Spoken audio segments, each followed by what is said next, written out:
Hi, welcome to our channel. This is the first video chronicling our process of making a planetary clock. We hope you will follow along to witness the final product. We are here to make a tail support for holding gear blanks on the gear hopper to cut into a gear. We start with trimming a brass rod with the lathe.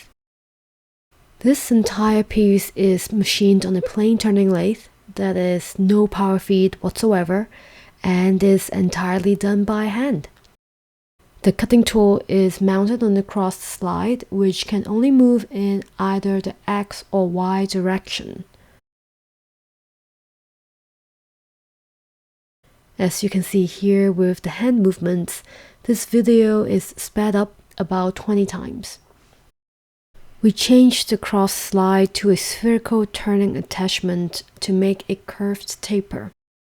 The alternative would be just a straight taper, which can be achieved with the cross slide shown previously. But this curved taper is, in my husband's opinion, more elegant.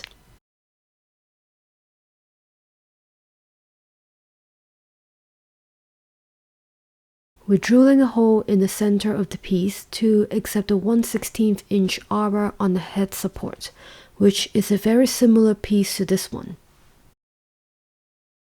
And now we're parting it off. We then switch over to the other end and trim it to fit the tail support on the gear hopper.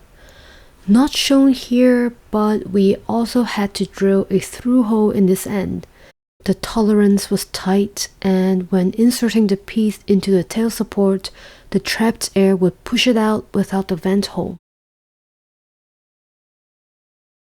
We are cutting this end down to 4.5 mm diameter, and the whole piece with the head support is for cutting gears with a center hole size of 1/16 of an inch.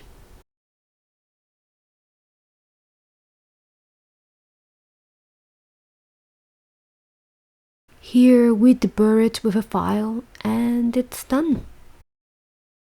In the next step, we will be using this piece in the gear hopper to cut one of the many gears in this planetary clock. Hope to see you in the next video.